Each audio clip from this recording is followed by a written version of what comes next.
मन यहदिहिल्लाहु फला मुदिल्ल लह व मन युद्लिल फला हादिय लह व अशहदु अन ला इलाहा इल्लल्लाहु वहदहु ला शरीक लह व अशहदु अन्न मुहम्मदन अब्दुहु व रसूलुहु सल्लल्लाहु तआला अलैहि व अला आलिहि व अस्हाबिहि अजमाइन। क़ाल नबी सल्लल्लाहु अलैहि वसल्लम तरक्तु फ़ीकुम अमरैन लन तदिल्लु मा तमस्सकतुम बिहिमा किताब अल्लाहि व सुन्नत रसूलिही सल्लल्लाहु अलैहि वसल्लम।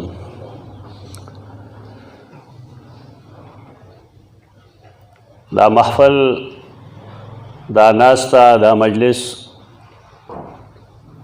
मुनाक़द शवे पदी बुनियाद बांधे रहे कि सही बुखारी और द नूरो सुनन अरबआ ख़ातिमा इख्तिताम शवे दे आगे के यो हमंग यो बलुमविनु और बल्ला च द ख़यालात व तबादिलौशी यो बल सरा इफ़ादा व इस्तिफ़ादत द्वाड़ोशी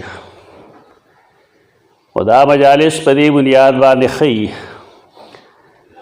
सदाना च गंदे सड़े ज़रूरी उगनी, लेकिन महज ये इंतज़ामी अमर दे इंतज़ामी उमूर के बिदआत न राजी कम हदीस मावेल दस्तासमख के आगमुंगता दखपल दीन दीन इस्लाम बुनियादु नखी जमुंग दीन बुनियाद दो सीज़नों बांध रहे बुनियादी तौर कुरान और सुन्नत। इजमा और क़ियास दाहम द दीन बुनियादु न दी खुपागे उमूर के च कुरान और सुन्नत के अगन नई या दुमरा गामेज़ और पुटी च हर सड़े पे न पुई खु बुनियादी सीज़न आगद वदी कुरान और सुन्नत। इजमा मुस्तकिल हुज्जत थे और दा पागी उमूर की भी च कुरान और सुन्नत के दागे इशारात मौजूद भी, लेकिन पोया नहीं दहागे टोलो खल्क होता और ब्यादियो इमाम क़ियास अलागे दलील और हुज्जत भी चले द्रेव वाड़ो उसूल न मुस्तंबती बार के फ़यो बुनियादी क़ैदा कि दलाइल नशर सलूर दी किताबुल्लाह व सुन्नत नबीही व इजमा सहाबा व क़ियासुल मुज्तहिद अल मुस्तंबत मिन हाज़िल उसूल सलासा। आगे तरफ तनज़ू सिर्फ दावायु च बुनियादी सीज़ुना द्वदी कुरान सुन्नत। कुरान और सुन्नत कुरान मजीद दा अल्लाह ताला आखिरी किताब दे दे नरस्तो बल किताब नराजी और दे सरदा क़िदा च सैयदना मोहम्मद मुस्तफ़ा सल्लल्लाहु अलैहि वसल्लम दा अल्लाह आखिरी नबी दे आखिरी रसूल दे दागा नरस्तो बल नबी या रसूल बन राजी नवे बन जुड़ेगी जोड़ कराशी अगर बदे खिलाफ नहीं, लेकिन उम्मत इजमाई अक़ीदा च सैयदना ईसा अलैहिस्सलाम बा क़ुर्ब क़यामत के राजी तो दगद एतराज़ नहीं जगह चागा नवे नबी न दे आगा जोड़ नबी दे और चागा राजी नागा द रसूलुल्लाह सल्लल्लाहु अलैहि वसल्लम द उम्मती पर हैसियत राजी दा किताबुल्लाह और सुन्नतुन्नबी के दाद व बुनियादी खबरी दी दा अल्लाह कुरान हम तासु ढेर ज़्यादा हो रहे दा अल्लाह शुक्र अदा करे च अल्लाह तासु किली के दास दरसुन कायम करी दी च तास अल्लाह खीख दागा अहकाम खीता था दागो फरामीन खीता था आगा सखी च अगद अल्लाह अवामिर दी और नवाही दी कोशिश दे पकार दे च दे उलमा दे हल ज़लुना और दे कोशिश ना तासु फ़ायदा वाखले दा अमली के अदा से जुना दा खपल आमाल के रावले खपल अखलाक दागे अखलाक मुताबिक जोड़ के संग च कुरान मजीद फरमाई दी खपल अकायद दागे अकायद मुताबिक जोड़ के संग च रसूलुल्लाह सल्लल्लाहु अलैहि वसल्लम द कुरान मजीद पढ़ना के फरमाई दी दारेंगे खपल अमाल द नबी करीम सल्लल्लाहु अलैहि वसल्लम सुन्नतुन बांधे दागे मुताबिक जोड़ के पदे के रचा रू रियायत मकवे ځکه چې د رسول الله صلی الله علیه وسلم کوم حدیث ما ویلی دی د موطا امام مالک، نو د هغې بنیاد دا دی، بنیاد موږ ته دا ښیي چې دوه څیزونه دي په هغې د دین ډاڼه ده قرآن و سنت. یو لوی پیر دی هغه ته پیران پیر وایي رحمت الله تعالی علیه، شیخ عبدالقادر جیلانی رحمه الله. د هغه یو قانون دی، هغه وایي حق الجمیع بالقرآن والسنه ان وافقهما والا فرج عنه. ټول رائے، ټول عقاید، ټول اعمال، هر یو چیز هغه اوتلا، هغه وګوره د قرآن و سنت په کسوټه. حق میں حق کسوټي، حق الجمیع بالقرآن والسنه، هر رائے د قرآن و سنت په کسوټه ګوره. ان وافقهما که د دې برابري ټیک ده قبوله کا، او کنا د دې برابر نه و الا فرج عنه، هغې نه واپس. دا طریقه ده او دا د هر چا لپاره یو لار د هدایت ته، نور بحثونو ته ضرورت نشته دی. د قرآن و سنت کم تعریف، کم تعبیر یا کم تشریح قابل قبول وي، هغه بدایي چې دې لپاره موږ حدیث وګورو. رسول الله صلی الله علیه وسلم فرمایي مخکني خلک دوه اویا ډلو کې تقسیم شوي او دا امت دا به درې اویا ډلو کې تقسیمیږي. دا ټولې به جهنم ته ځي الا واحده، مگر یوه ډله داسې ده چې هغه به جنت ته ځي. دا خو هر سړی ځان ته جنتي وایي او هر سړی بل ته جهنمي وایي. خپل فکر به کوو، پردی فکر نه کوو. پردی فکر به هغې کوو چې مونږ په خپله الله د جهنم نه بچ کړي. پردی فکر به وروستو کوو.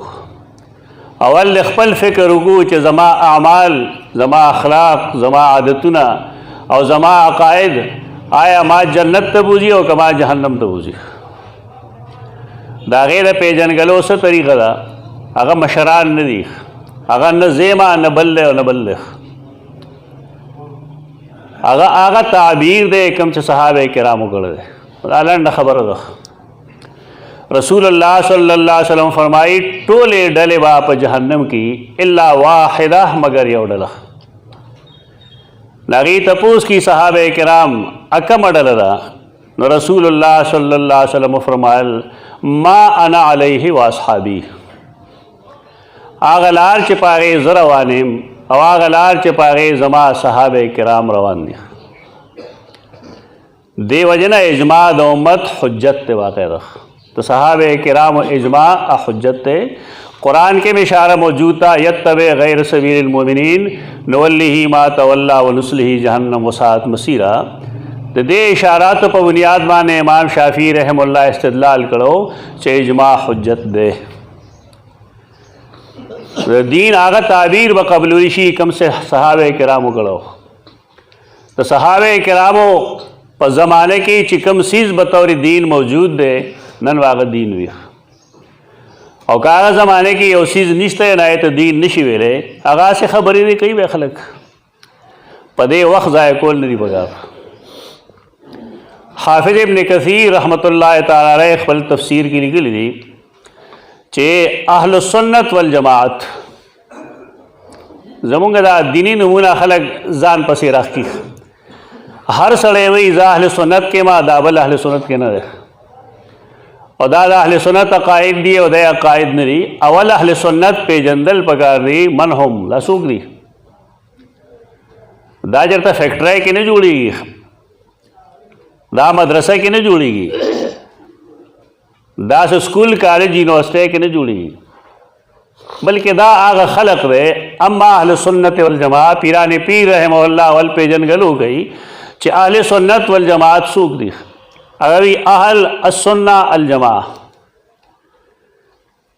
السنت څه ته وایي؟ السنت هغې څیز ته وایي چې کوم رسول الله صلی الله علیه وسلم کړی دی، او الجماعه دې ته وایي کوم چې صحابه کرام په هغې متفق شوي دي فی عهد الخلفاء الراشدین المهدیین. شیخ عبدالقادر جیلانی د اهل سنت والجماعت تعارف دغه کوي اور ابن کثیر لکھی چې اما اهل السنت والجماعه فیقولون فی کل قول وفعل، اهل سنت والجماعت کار دارے چې هغې د هر قول او د هر فعل په باره کې وایي چې کدا صحابه کړي نو دا دین دی او کدا صحابه نه کړي نو دا دین نه دی. بدا پیژنګلو دا په نوم لیکلو نه کېږي چې سړی ځان له په تندي ولیکي چې اهل سنت والجماعت. دا د څه عقاید نوم دی، دا د څه اعمال نوم دی. سړی به هغه عقاید او هغه عملونه خپلوي نو هغې به اهل سنت والجماعت کې داخلي، او که ځان ته د اهل سنت والجماعت وي او هغه عقاید او هغه اعمال نه کوم چې صحابه کرامو کړي دي نو دی وایي ځان ته وایي بنو. د قیامت ورځ ډېره د یېرې ورځ ده. قرآن مجید یو جمله ویلې ده یوم تبلی السرائر فما له من قوة ولا ناصر. د قیامت پر ورځ به ټول رازونه ښکاره شي ورخ چې یو سړی دننه سو او خلکو ته یې څه شو کول، د ده باطن سو ظاهر کې سرخ. د هغې ورځې فکر وکړئ او نن د ځان دپاره یو داسې لار منتخب کړئ چې په هغې الله او د هغه رسول راځي. فلانی ویل فلانی ویل فلانی ویل دا پرېږده. امام غزالی رحمه الله هغه یو خبره کړې ده چې کله تاسو د علماو نه تپوس کوئ نو هغې ته وایئ چې بھائی ما ته یو داسې کار وښیه چې صحیح کار وي او زه په هغې روان شم. نو که هغه تا ته وویل چې دا کار رسول الله صلی الله علیه وسلم کړی دی، صحابه کرامو کړی دی، قرآن نه ثابت دی، ټیک ده بس صحیح ده. خو که تا ته هغه دا ووایي چې هغې نه دی کړی خو نو دا خبره غلطه ده. یو شی چې دین یې هلته به وي، چې دین نه وي نو هلته به نه وي. په لنډه خبره دا ده. د بیا وایي که یو سړی ډېر تنګول کوي نو سلوه عن السنه، هغه نه تپوس وکړه چې دا کار به رسول الله صلی الله علیه وسلم څنګه کوو. ځکه دې کې دوکهباز خلک ډېري، تا ته به یو شی بل شی یو ځای کې هغې نه بس نتیجه راوباسي چې دا معلومه شوه. دا نه معلومیږي. سنت پکار دی موږ ته د نبي کریم صلی الله علیه وسلم. تو بار کې دوه څیزونه دي قرآن و سنت چې دې نه بغیر چاره نشته دی. مونږ خلقو ته وایو چې خیرکم من تعلم القرآن وعلمه، او خلقو ته وایو هم چې زمونږ او ستاسو کامیابي په دې کې ده چې د نبي کریم صلی الله علیه وسلم سنتونه په مونږ کې راشي. دا تر خولې تر حده مه وایئ، دا عملي م کوئ. خپل عقاید دا مه وایئ چې د پلانکي عقیده داسې ده. الله په خپل کتاب کې څه عقیده لیکلې ده. نن دا یو لوی بوت جوړ شوی دی، د خو تنظیمونو نه بوتان جوړ شي. دا بت پرستي مه کوئ. عقیده هغه چې قرآن و سنت کې لیکلي، که د چا ده او که نه ده. اوس پہچان بدایي چې د فلانکي علماو دا عقیده ده او د فلانکي علماو دا عقیده ده. ته که فلانی کېږې نو فلاني پسې لاړ شه. تا قرآن و سنت ولې پرېښودل؟ ټیک ده مونږ د چا نیکانو مخالفت نه کوو، خو د نیک نه خو بت نه جوړوږه. دا خو بت پرستی خلقو شروع کړې ده چې چونکې فلانې دا وایي لهذا دا خبره داسې ده. داسې نه دی ویل پکار. داسې ویل پکار دي چې چونکې دا عقیده د قرآن و سنت مطابق ده لهذا صحیح ده، او چونکې دا عقیده د قرآن و سنت مخالف ده لهذا غلط ده. پہچان خلقو غلط کو. لوی لوی خلق دی، لوی لوی علماء دی، لوی لوی حق پرست دی، لیکن دا غي پہچان غلط شوی دی. قرآن و سنت چې یادوي نو روان مغې پسې شي. سنت د رسول الله صلی الله علیه وسلم څومره اهم دی؟ ډېر زیات اهم دی، ډېر زیات. سیدنا عبدالله بن عمر بن العاص یا سیدنا عبدالله بن عمر یو ځای ناست دی، یو سړي پرنجې وکړو نو ملګرو ته وایي السلام علیکم. دا که زمونږ د زمانې خلک وی به څه بده خو نه دی ویلې، سلام یې کړی. صحابي ورته وایي السلام علی امک، ستا په مور دې سلام یې. په دې خفه شو چې دا څه مقدر دی خبرې چې ته زما مور باندې سلام کوې. هغه ورته ویل نبي کریم صلی الله علیه وسلم چې پرنجې وکړو نو د هغه الفاظ الحمدلله. ته ولې د هغه سنت بدلې؟ ته دا چا ویلي چې د هغه سنت موجود دی او هغه سنت ته پرېږدې او بل څه وایې؟ هغه ویونکی هم صحابي دی لیکن هغه صحابي ته شاید علم نه وي.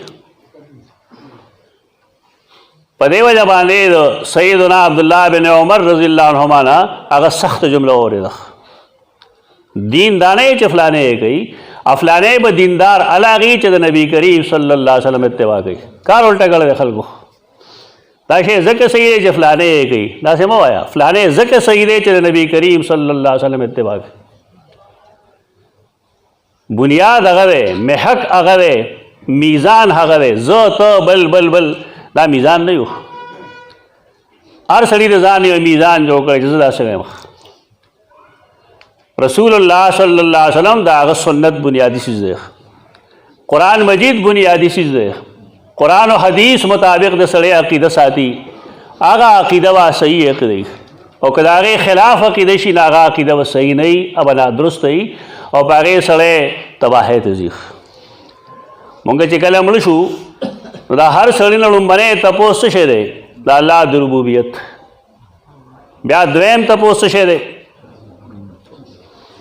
دویم تپوس د نبوت دی. دریم تپوس د دین دی.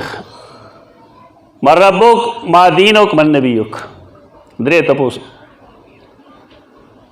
دې پسې یو څلورم تپوس دی، هغه دا دی الله دې موږ ټول له توفیق راکړي چې موږ د قبر سوال جواب په درست طریقه ورکړو. خو دا دی چې دا زباني نه یادېږي، دا زباني شی نه دی، د دې تعلق عقیدې او عمل سره دی. یو سړی کې دلته سکوټ جټ دی لیکن د هغه عقیده سمه ده او د هغه عمل درست دی، نو انشاءالله دی به جواب بالکل 100% صحیح ورکوي. خو که د یو سړي عقیده خرابه ده، غلطه ده، اعمالو کې رواجونه دي، بدعات دي، رسومات دي، بد اخلاقۍ دي، دا سړی د ډېرې پوهې باوجود جواب نشي ورکولی، بلکې دا خبره به دا وي چې لا ادري قال الناس قولا فقلتو، زه نه پوهېږم خلقو څه خبره کوله ما هغه شانتې ویله. دا کم خلق چې جواب صحیح ورکي نو د هغې نه تپوس دی څلورم تپوس وما دریته. بعضې احادیثو کې راځي من این علمته، تا دا څیزونه کم دی نه زده کړل چې ستا رب الله دی، ستا دین اسلام دی، ستا نبی سیدنا محمد مصطفیٰ صلی الله علیه وسلم دی. نو دی به څه وایي چې ما د استاذ خولی دي، موږ ته هم استاذ خولی دی. دی به وایي قرأت کتاب الله. استاذ واسطه ده ټیک ده، لیکن دی حواله په قرآن ورکوي، دا نه وایي چې ما د پلانکي استاذ ویلي او پلانکي ویلي. قرأت کتاب الله تعالی، ما د الله کتاب لوستی و، هغې نه ما دا عقیده زده کړې وه. ادب زده کول پکار دي، بې ادبي ښه شی نه دی. دا زمونږ دې دور کې عجیب و غریب دور دی، بس هر سړي د پہچان دپاره ځان له یو نوم جوړ کړی دی او د هغې نه چې اخوا دې خوایي بیا یې کار خرابي. دا یو امت دی، امت د محمد مصطفیٰ صلی الله علیه وسلم یو امت دی. په دې کې فرعي اختلافات وي، فرعي اختلافات نه ختمېږي. په فرعي اختلافاتو باندې زور مه ورچوئ، زده کوئ بېشک، دا نه وایو چې مه زده کوئ، زده کوئ چې د امام ابو حنیفه د مذهب څه دلایل دي. که یو سړی د امام شافعي رحمه الله په مذهب دی چې هغه ته دا هم پته وي چې د هغه د مذهب څه دلایل دي، لیکن د الله نه یره وکړئ، دا یو بل په پرزوله مه ورولئ. دا د حق او د باطل معیار نه دی، دا ټول حق مذاهب دي. اجتهادي مسایلو کې د ډېر کود کورید ضرورت نشته.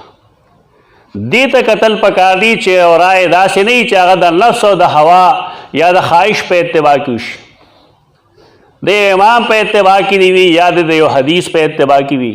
دې له دومره اهمیت مه ورکوئ څومره چې له مونږ اهمیت ورکړی دی، د یو بل ګریوان ته مونږ لاس کړی دی. ما شاید تاسو ته مخکې مې یو ځل ویلي، وحدت امت یو وړه رساله ده د مفتی احمد شفیع رحمه الله، مختصر رساله. په هغه رساله کې هغه لیکي چې شان ورشاه کشمیری رحمه الله به हैदराबाद तरातो द कादियानानु दे यो मुकदमे द पैरवे द पर कादियानी ज़िक्र वलको ज़िक्र खैर या ज़िक्र शर ज़िक्र दा फितना ज़मुंग दरवाज़ों तरा रसीदले दा ज़मुंग दरवाज़े हम टकई तदरीजन खबरों बड़ा आ खलक चा खबर न है दे फितने ना मुफ्ती साहब रहमतुल्लाह लिखी जो शाह साहब सरके नास्तम उमें कतल ना जड़ल मारते बोले जा इन्हें आगमाते चिमिया हमने ज़िंदगी ज़ाय कर दी मुंगे जुन ख़राब कर रहे शाह साहब गुंद सड़े कम चे दागद शागर्दान भी याद आगा मरतबा पीजनी न हैरानी की बात चे शाह साहब संग दा हुई चे मुंगे जुन तबाह कर रहे अदा सपटा पना खबर ना वह तो मत थोड़ा रिसाल ना हाँ मेरा भी पैदा के दान लोग बोले पाए मारे तपोसो के जदा सवे तो ताओ दुमरा मुदा सही बुखारी मुस्लिम फलान फलान पढ़ोगड़ी तो देवबंद दालूं देवबंद लुई उस्ताद तो वो उस्ताद जुन तबारे जमुदा हुसर के तबारे व्यागर आते वेल च हकीकतन वैम चमुंगा जुन जाय कर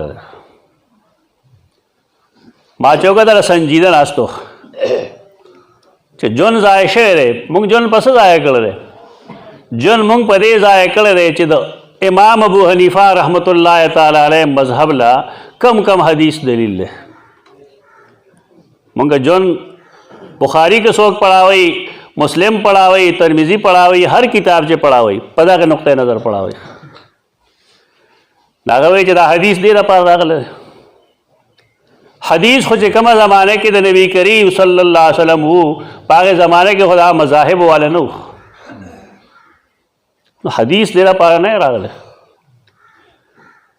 यो खुदा मुसीबत जोड़ शो अद्वैम मुसीबत दा जोड़ शो चे आया इमाम अबू हनीफा रहमहुल्लाह जमा तायीद ता या जमा तक़वियत तो मुहताज दे अखे इमाम मुज्तहिद दे अगर च सराय पेश करे दा कुरान और सुन्नत मुताबिक पेश करे दा जमा असकार दे ओले दागत दलील कमज़ोर दे च जागल बल दलील गोरम तो गलत खबर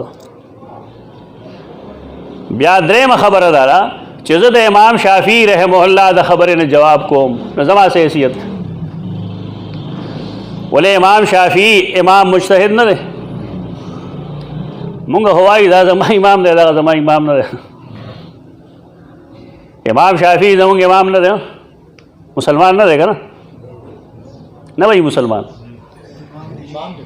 इमाम अहमद बा मुसलमान नहीं कर दा टोल जमुंगा मरी दा तमीज़ ख़त्म के दा जमा इमाम ने दा जमा इमाम ने दा टोल जमुंग आयम मरी टोल जमुंग द सर गुलू नदी दा जुदारे चेते बा मुंग दे होगो अदान मसला लेकिन दा टोल जमुंग आयम मरी इमाम मालिक इमाम अहमद इमाम शाफ़ी इमाम अबू हनीफा इमाम मोहम्मद नूर बेशमेरा काजी अबू यूसुफ दा टोल जमुंग आयम मरी मुसलमान दी लेकिन मुंग खुद तकसीम शुदागी राय इमदा से वागस्ता लेकिन तब दादा अल्लाह द रसूल हुक्म दे खिलाफ गंदे गुनाह ने खुदा राय गलत रख दार शाह से फरमान दे ज़माना दे माँ सिर्फ वाजह कर खबर नबी आगा बल खबर की सलोरम आया बिन जमा च कबर के मुंग कीरी न मुंग ने दा तपोस ने की च चाप मजहब वे कबर के दम मजहब तपोस निश्ता कबर के दम अल्लाह दागद रसूल दे इताअत खबर और आखिरी खबर दारा च क़यामत के बा ओम दे पबारे के तपोस न गई चिस्ता द चाप मजहब रवान वे ता तपोस को निश्ता ठीक है बतौर एलम सड़े दखपल राय द पार यो दलील गोरी दखपल मजहब द पार यो दलील गोरी दखपल कौल द पार यो दलील गोरी बेशक गोरी इल्मी लिहाज सरे दा बहसुना मौजूद हुई लेकिन दिल आगा रंग वर कवल चार वक्त मुंग देवबल ग्रेवान के ला सचूली दाकत आन जायज़ नहीं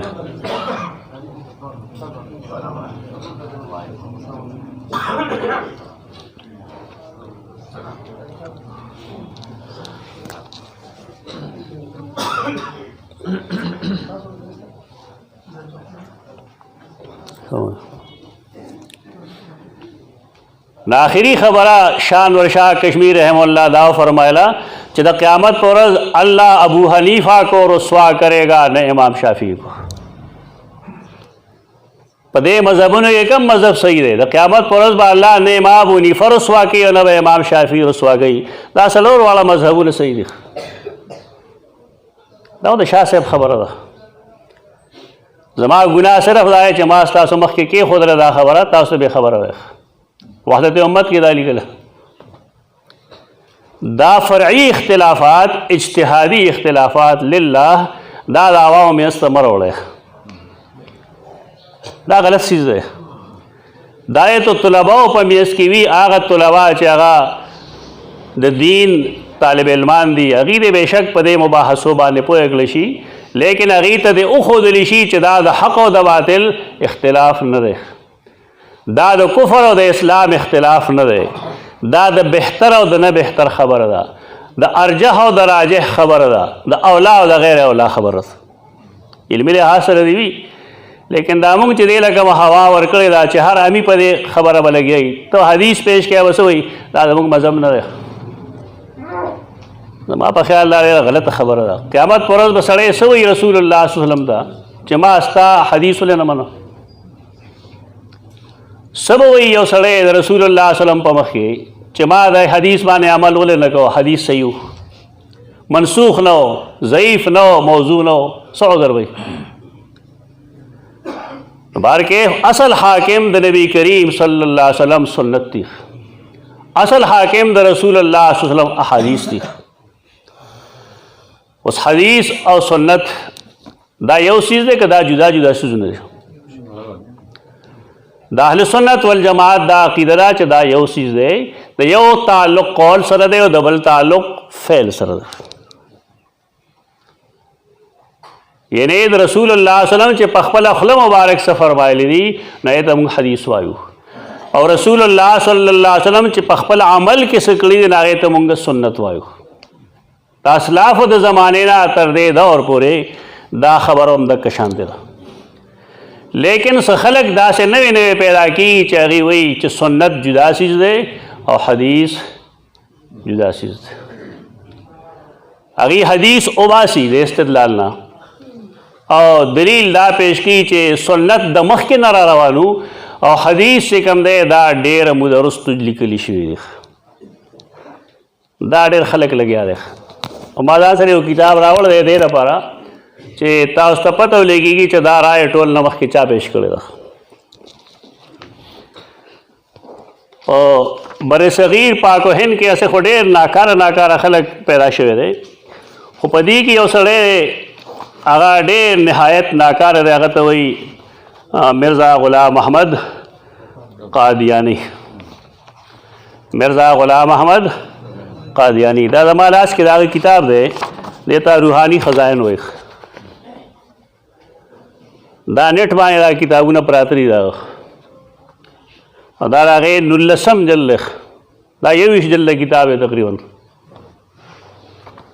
په دې روحاني خزائن کې څه دي دا ځان له یو چیز دی، خو بارکیف زما ټاپک سره چې د کوم څیز تعلق دی صرف هغه ښیم تاسو ته چې دا فتنې کې مې نن پیدا کېږي، دا اکثر و بیشتر دا د قادیانی د هغه د مذهب چربه ده، د هغې نه استنباط کی خلق او دا پیش کی دے کہ 61 صفحہ کی لکھی. دوسرا ذریعہ ہدایت کا جو مسلمانوں کی دیا گیا ہے سنت ہے، یعنی رسول اللہ صلی اللہ علیہ وسلم کی عملی کارروائیاں جو آپ نے قرآن شریف کے احکام کی تشریح کے لیے کر کے دکھلائی. مثلا قرآن مجید میں بظاہر نظر پنجگانہ نمازوں کی رکعات معلوم نہیں ہوتی کہ صبح کس قدر اور دوسرے وقتوں میں کس کس تعداد پر، لیکن سنت نے سب کچھ کھول دیا ہے. تدیو خبر ٹھیک دا یہ دھوکہ نہ لگے کہ سنت اور حدیث ایک چیز ہے. پدے مت دھوکہ کے گا کہ سنت اور حدیث گندے یہ چیز ہے، کیونکہ حدیث تو 100-150 برس کے بعد جمع کی گئی. ځکه چې احادیث 100-200 کال وروسته جمع کړي شوي. دا چا رایه ده؟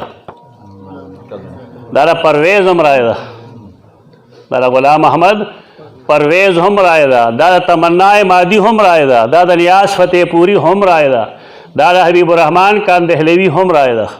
دا رایه کوم ځای نه اخیستې شوې ده؟ قادیانی ته کتاب دې صاحبان ته دا پته نشته چې دا مونږ وایو د کوم ځای نه وایو. احادیث 200 کال وروسته لیکلي شوي دي. څه چا وایي احادیث خو د نبی کریم صلی الله علیه وسلم په جون کې لیکل کېدل. سیدنا عبداللہ بن عمر فرمائی ما به د نبی کریم صلی الله علیه وسلم اره خبره لیکله نو ما ته ملګرو ویل چې اره خبره مه لیکه ځکه چې دی نبی دی بېشک لیکن دی انسان هم دی او انسانی کله کله په غصه کې لږې تیرې پیرې خبرې ووایي نو ما لیکل بند کړل. رسول الله صلی الله علیه وسلم زه ولیدم چې زه څه نه لیکم نو ما ته یې ولې نه لیکې ما ورته عذر پیش کړ. نو هغې وفرمایل خپلې خولې مبارکې ته اشاره وکړه چې هر صورت کې لیکه د دې خولې نه په سم حالت کې او د غصې په حالت کې د حق نه علاوه بل شی نه وځي. نو ته څه وایې چې دا 250 کال وروسته لیکلي شوي دروغ وایي خلک. احادیث خو د نبی کریم صلی الله علیه وسلم په مخ کې لیکلي کېدل دا دروغ دی د خلکو په مخه کړی دی او په دې حدیث ته انکار کوي چې حدیث وروسته لیکلی شوی ده خو اصل کې د خلکو پیروکار معتزله دي. معتزله هغه خلق دی چې هغې شریعت د عقل مطابق چې نه تسلیموي د هغې په نیز باندې اصل په څیزونو کې اشیاو کې هغه عقل دی. یو شی چې د عقل مطابق دی ټیک ده او چې د عقل مطابق نه دی نو غلط دی. دا فتنه ده او دا فتنه نن راغلی ده او آی خلقو کې راغلی ده چې هغه ځان ته ډېر دیندار وایي. د هغې خیال دا چې دی امام بخاری رحمت الله تعالی علیه چې امت د هغه د کتاب په صحت جمع دی هغې وایي دا کتاب کې موضوع روایت منګړت روایات دي بغیر بلکې د هغې ډېر شي احادیث هغې رد کوي اولې رد کوي د عقل خلاف دی. اصل پکې داسې پاگلان دي هغې وایي دا د قرآن خلاف دی. لکه صحیح حدیث د قرآن خلاف نه وي دا څه وایي اصل پکې داسې چې هغې وایي امام بخاري په قرآن نه پوهېده ته پوهېږي کمال دی کمال دی چې دې زمانې زمونږ همزولې وایي بلکې موږ نه وکشري هغه هم خبرې کوي چې امام بخاري په قرآن نه پوهېده. امام بخاري په قرآن نه پوهېده ته په قرآن پوهېږه. دا داسې دور دی چې الله دې معافي وکړي او الله دې موږ هغې دور کې نه راولي کوم چې رسول الله صلی الله علیه وسلم فرمایلی دي چې د دې امت آخر چې کوم دی هغه څه کوي هغه په مخکنو اصلاحو باندې لعنت وایي تنقید به کوي د هغې د آراو. امام بخاري ورکوټې سړی نه دی او نن الحمدلله داسې خلک شته چې هغه د دې یو خبرې جواب کوي. خپله ما سره خپل اتوار پر ورځ یو کلاسي او نن سبا زه ښیم هغې کې دا څیزونه چې د امام بخاري په کم حدیث خلکو اعتراض کړی دی او د هغې جواب څه دی. دا یو لویه فتنه را دې ملک ته راغلې ده په خپل سمي به یو شی ځان ته ووایي دا حدیث د قرآن خلاف دی. امام بخاری رحمه الله یوازې هغه د حدیث جامع دی که نه نورم امام مسلم شته دی امام احمد شته دی امام مالک شته دی امام ترمذی امام ابن ماجه امام ابو داود طیالسی سجستانی وغیرہ دا ډېر شي محدثین دي. یو سړی چې د امام بخاری یو روایت رد کوي د سحر حدیث ته بالفرض چې پر رسول الله صلی الله علیه وسلم سحر شوی که نه شوی سحر شوی صحیح حدیث موجود دی اوس هغې ته خپې په دې اړه وایي چې دا د قرآن خلاف دی. د قرآن څنګه خلاف دی؟ قرآن کې د سحر اثر نه دی ښولی. قرآن کې فرمایلی دی چې کله د سلیمان علیه السلام زمانه کې شیاطین و کفر شروع کو سحر ښودلی شروع کړل هغې ورځو کې الله ملائک را لېږلو هاروت و ماروت دا تفصیلی آیتونه سورة البقره کې راځي. نو قرآن دا فرمائی فیتعلمون منهما ما یفرقون به بین المرء و زوجه. دا قرآن آیت ته که نه ما د بار نه عربي وویله قرآن آیت ته څه وایي خلکو به هغه سحر زده کو چې پای به سړی او ښځه د یو بل نه جدا کول. او چې سحر اثر نه کوي نو قرآن دروغ وي. دا د قرآن آیت دی. یتعلمون منهما ما یفرقون به بین المرء وزوجه. سحر اثر نه کوي. او کله امام ابو حنیفه رحمه الله بدنامي چې هغه وایي چې د سحر څه حقیقت نشته. څه دروغ وایي. امام ابو حنیفه رحمه الله کچه سړی نه دی، نا کچه خبرې کوي. دا بدنامي هغه. کله وایي دا قرآن خلاف دی. ولې قرآن فرمایي چې لا یفلح الساحر حیث اتی. وی ټیک ده که دغه خلاف نشته. څه هغې د رسول الله صلی الله علیه وسلم مرګ تجویز کړو په سحر باندې. نبی کریم صلی الله علیه وسلم وفات شه باغې څه نه کوم ځای فلاح راغی. قرآن خدا نه وی چې سحر چلیږي نه. قرآن خدا وی چې ساحر د پیغمبر په مقابله کې په خپله منصوبه کې نه کامیابي. قرآن خدا ویل غواړي. خو دی نه قرآن ویلی دی نه حدیث ویلی دی. خو بس حدیث چې څنګه مونږ په منډه منډه وایو د هغې خو به دغه طله وایو. که حدیث په صحیح انداز ویلی شي نو دا ټولې معاملې به سمې شي. او خو یو منډه ده اوس. که مونږ شپږ کاله کې حدیث ویلی په یو کال کې مونږ یو کتاب ویلی. زمونږ حال د حدیث به دا نه وی دا کوم چې دی اوس. مونږ په خپله شی روان کړی دی. په دې وجې یو سړی چې څه شبهه پیدا کړي نو مونږ ټول رپېږو چې خدای پاک څه به وایم دی کې څه به وایي. دا څه نوی اعتراض خو نه دی. تعویل مختلف الحدیث وګوره د امام ابن قتیبه دا ټول جوابونه پای کې دي. ما بل ځنه نه دی ویلي. خو زمونږ خلقو ته نه کتاب معلومي او نه کتاب چا تحقیق. تعویل مختلف الحدیث بنیادی کتاب دی په دې فن کې. دارنګې تعویل المشکل یو کتاب دی د ابن الجوزی د صحیحینو چې کوم مشکل احادیث دي د هغې نه هغه تفصیل کوي. د هغې پکار دی چې علما دې نه واقف وي. طلباو ته وښیي هغه دې کې څه نوی شی خو نشته دی. دا هغه زړه فتنه را د اعتزال کومه چې پخوا وه. دې ته دې زمانه کې علمانیین وایي تعقل پسند. دی هر ځای کې خپل عقل د پاسه کړی دی. دې نه تپوس وکړه تاسو موضوع باندې مسه کوئ و دې به څه وایي چې او که نه او مسه چې کېږي په موضوع څنګه کېږي د خپې لاندې غاړه باندې کېږي که پاس کېږي. پاسې ولیکئ لاندې خو ځمکه باندې خو خپې لګي تلی لګي. ستا عقل څه دی ولې لاندې نه کوې. اصل دی کې دا ده چې شریعت دا د عقل خلاف نه دی. عقل به سړی استعمالوي د شریعت په رڼا کې. دا څوک نه وایي چې عقل به استعمالوه. عقل به استعمالوي لیکن تا ته به لار قرآن و سنت ښیي. د دې په رڼا کې به ته عقل استعمالوي. دا نه چې ته په دې باندې عقل حاکم کړي. د دې خلکو مسله دا ده چې دې عقل په قرآن و سنت حاکم کړی دی. دا که د هغې لاندې کې هېڅ مسله نشته. سیدنا علی و فرمایل دی کې د عقل خلاف څه خبره نشته. په مونځ کې توجه الی القبله فرض دی. قبلې ته مخ کول فرض دی. مونږ چې کله ولاړو نو زمونږ د خپو کومه حصه قبلې ته مخامخي لاندې که پاسنه حصه په دې وجه مونږ پای باندې مسه کوو. عقل دغه وایي دا شرعي عقل دی. دا عقل مونږ د شریعت لاندې استعمال کوو. او که شریعت د پاسه کې ته عقل نه بیا به کار خرابېږي. بهر کې دا فتنې عامې شوي دي د انکار حدیث. او دا موبایل الله موبایل والا دی الله هدایت ورکړي دی څه شی جوړ کړی دی. اوس یا فتنه چې کوم ځای پیدا شي په منټونو کې ټوله دنیا کې خورې شي.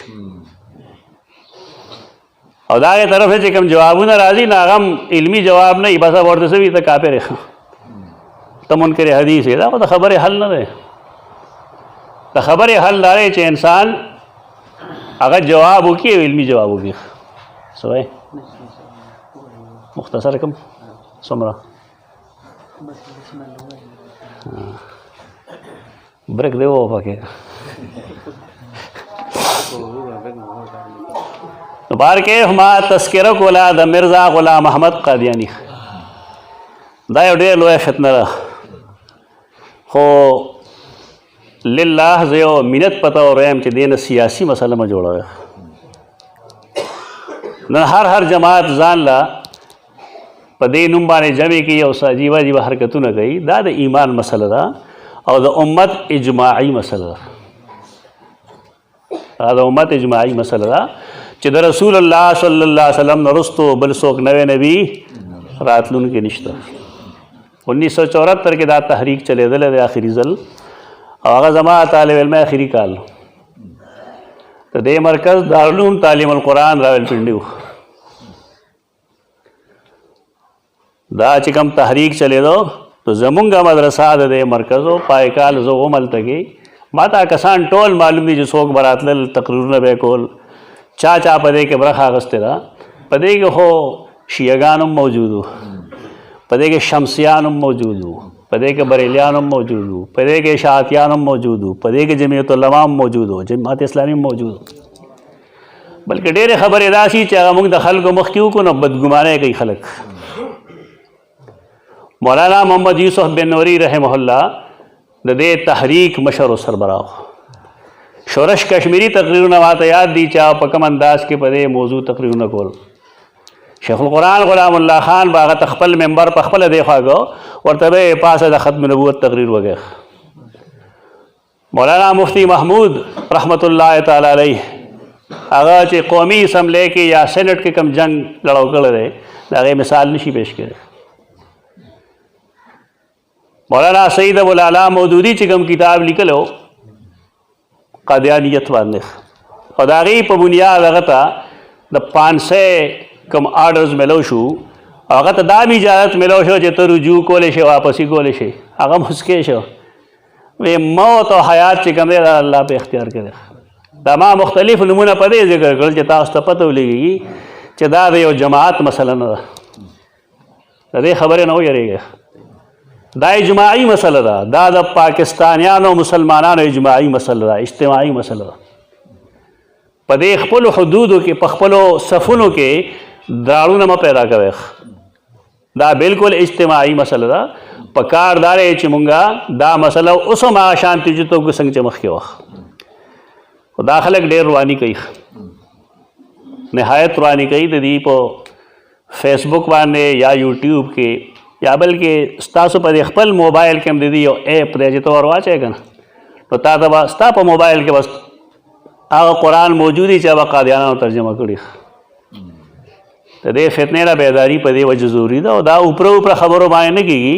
د دې لپاره کلاسز اخیستل پکار دي چې هفتوار کلاسز وشي او د دې فتنې مخنیوی په دې طریقه وشي چې طلبا پوه کړی شي چې دا فتنه څه ده، شروع شوې کوم ځای نه وه او دې چې کوم دی مقاصد څه دي. آخر کې راځي یو بلې بنیادي خبره هغه ده چې زموږ دا دیني ادارې څومره چلیږي په دې ملک کې نو تاسو ته ښه پته ده چې په دې باندې د حکومت یو پیسه هم نه لګي. دا د الله د هغه په رحم و کرم باندې چلیږي. زمونږ طلبا زمونږ دیني علما د دې غریبانو موږ خو یونیورسټۍ کې پاتې شوي وو ته یو پروفیسر تنخواه ته تصور هم نشي کولی. 1,80,000 روپۍ تنخواه لي پروفیسر. او زمونږ د دیني مدرسې د شیخ الحدیث صاحب څومره تنخواهي 2,500 3,000 زیات نه زیات چې څوک توره کوي 10,000 یا 12,000. دا خو یو کشر بچی چې کله په پرایمري سکول کې استاد کېږي نو 23,000 خو کم سے کم د هغه تنخواه. نو مونږ خو دا نه وایو چې راګنې مونږ ماده پرست یو یا د دې نه بغیر کار نه کېږي، لیکن دا اسباب دي. د الله فضل لري دیني خلقو ژوند د نورو خلقو نه ډېر ښه تېرېږي. الحمدلله علی ذلک ډېر ښه تېرېږي. لیکن بیا هم سړی دا وایي چې زما د اداره د نوره مضبوطه شي. نه هغه مضبوطوالی بغیر د مالی تعاون نه کېږي. نو موږ د ټولو دا یو فریضه ده چې موږ د زکات اولین مصرف دینی طلبا وګڼو. دې باندې تقریبا که سړی تلاش وکړي اجماع به هم په دې باندې چې د زکات لومړنی مصرف څوک دی هغه دینی طلبا دي. نو دینی طلبا ولا د دې مدارسو لا د دې استادانو ټولو باندې غریبانو باندې زکات کېږي. لکه خپل کور نه لري یو سړی څه جایداد یې نشته یا هغه باندې زکات کېږي که نه کېږي؟ نو کم سے کم دغه له نشو ورکولی چې دا هو کو چې د دې آبادۍ لږ ښکلې جوړ شي، دې ته فیسیلیټیز ملو شي، د دې صفایي سترایي په یو ښه طریقه باندې دا به راغي چې دې ته مونږ نوې نوې سهولتونه ورکو. نو دې لپاره د الله د رضا لپاره خپل خیرات، خپل صدقات، دارنګې خپل نظر و نیاز او منښت دی دا د دیني ادارو له تاسو ورکوئ. دا یو منت دی، یو عرض دی، یو درخواست دی د دې لپاره چې دا ادارې دغه شرط چلیږي، روا دوا به وي. انشاءالله دیني طلبا هم تیاریږي، د الله او د هغه د رسول د دین خدمت به هم کېږي او انشاءالله الله مونږ جنت ته بوځي. اقول قولي هذا استغفر الله لكم ولسائر المسلمين.